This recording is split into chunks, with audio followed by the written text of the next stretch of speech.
बिस्मिल्लाहिर्रहमानिर्रहीम। अस्सलामु अलैकुम। रब्बिश शरह ली सदरी व यस्सिर ली अमरी वहलुल उक़दतम मिन लिसानी यफ़क़हू क़ौली। मोहतरम भाइयों, बहनों, बुज़ुर्गों, दोस्तों, आप देख रहे हैं शफ़क़ टीवी और मैं हूं मोहम्मद सलीम। आज मैं आप सब की तवज्जो एक बहुत ही ख़ास अलमिया की तरफ दिलाना चाहता हूं। ये दरअसल उन असबाब की तरफ मैं आपकी तवज्जो दिलाना चाहता हूँ कि जो मुग़लिया सल्तनत के ज़वाल का सबब बने, और ना सिर्फ मुग़लिया सल्तनत के ज़वाल का सबब बने बल्कि आज भी हम उन असबाब से बाहर नहीं निकल पाए। तो मैं आपकी थोड़ी सी तवज्जो चाहता हूँ। बराए मेहरबानी इस वीडियो को एंड तक देखिए ताकि जो मैं कहना चाह रहा हूँ वो आपको समझ आ जाए, और अगर मेरी वीडियो आपको पसंद आए तो उसको लाइक और चैनल को सब्सक्राइब कर दीजिएगा। तो जनाब, बात ये है कि आखिरी जो मुग़ल बादशाह थे वो थे बहादुर शाह ज़फ़र। और उस वक्त जो ब्रिटिश ईस्ट इंडिया कंपनी थी वो भी दिल्ली में थी, और बादशाह सलामत भी दिल्ली के लाल महल में तशरीफ़ फरमा हुआ करते थे। तो मैं दोनों का थोड़ा सा आपको मुवाज़ना ऐसे कराता हूँ कि जिस वक्त ईस्ट इंडिया कंपनी के जो सीनियर पोजीशन होल्डर्स और उसके जो वर्कर्स या वो लोग थे, जिस वक्त वो अपने ऑफिस से छुट्टी करके या आप कह लें ब्रेक करके घरों में आराम करने जा रहे होते थे, यानी आलमोस्ट दिन के 12 से 1 बजे, तो उस वक्त लाल जो किला था या जो बहादुर शाह ज़फ़र और उनकी जो फैमिली थी, उस वक्त उनकी सुबह हुआ करती थी। यानी उस वक्त वहाँ पे किचन में नाश्ते बनने का और जागने का और तैयारियाँ होने का ये निज़ाम और मामला हुआ करता था। और फिर जो शहज़ादे थे वो शहज़ादे उस वक्त अपनी जो अय्याशियों के उनके सामान थे कि बटेरों की लड़ाइयाँ देखना या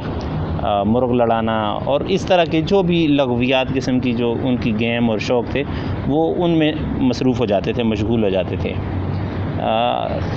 हम बहैसियत कौम, बहैसियत मुसलमान, अगर हम हमारी इस्लामी तालीमात उनका अगर जायज़ा लें तो हमें वहाँ से एक चीज़ मिलती है कि अल्लाह ताला ने जो रात है फ़ितरत के मुताबिक इसको आराम के लिए बनाया, और जो दिन है उसको कामकाज के लिए। और दिन के कामकाज में भी अफसल है कि आप सुबह के जो अर्ली मॉर्निंग टाइम है उसको आप काम के लिए शुरू करें और फिर आपका काम होता रहे। अगर हम उस वक्त से आज तक का सारा मुवाज़ना करें तो उस वक्त भी जो अंग्रेज़ था वो सुबह अज़ान से बहुत पहले वो लोग अज़ान से पहले जाग के अपनी जो ड्रिल, एक्सरसाइज, प्रैक्टिस ये करके तो अज़ान या नमाज के फ़ौरन बाद वो अपने ऑफिस में, यानी आज के दौर में ये कह सकते हैं कि 5 से 6 बजे वो अपने ऑफिस में अपने काम और मामूलात शुरू कर दिया करते थे। तो जब तक वो अपने काम निपटा के ब्रेक कर रहे होते थे उस वक्त तो जो मुग़लिया ख़ानदान था उसके जागने का, नाश्ते का और इन चीज़ों का टाइम हुआ करता था। और यही वो इनकी लापरवाहियाँ थीं, ये इस कदर इनकी कायलियाँ और इस कदर इनकी अदम दिलचस्पियाँ थीं कि जो सबब बनी किन मामलात का, इन असबाब का सबब बनी कि आखिरी मुग़ल बादशाह जो उस वक्त पूरी दुनिया की तीसरी बड़ी रियासत का बादशाह था, उसकी आंखों के सामने उसके सारे शहज़ादों को एक एक करके कत्ल किया गया। वजह क्या थी कि उन्होंने ना तो उस सल्तनत जो इस्लामी सल्तनत थी, ना तो उन्होंने उसकी इक़दार का, ना इस्लामी इक़दार का, और किसी भी चीज़ की उन्होंने परवाह नहीं की थी सिवाय अपनी अय्याशियाँ और अपने दिल बिलावों और इनके सिवा। तो नतीजा ये हुआ था कि बहादुर शाह ज़फ़र की आंखों के सामने उसके शहज़ादों को एक एक करके कत्ल किया गया, और ख़ुद उसे वहाँ से कैद करके तो रंगून, जो हिंदुस्तान की हदूद से बहुत दूर था, वहाँ पे जाके तो एक अंग्रेज़ की गैराज में जाके उसको कैद कर दिया। और वहाँ पे उसने अपनी ज़िंदगी के आखिरी अय्याम बड़ी कसम पुरसी की हालत में गुजारे, और उन्हीं हालात वाक़यात में उसने कुछ गज़लें भी लिखी थीं जिसमें उसका ये कहना था कि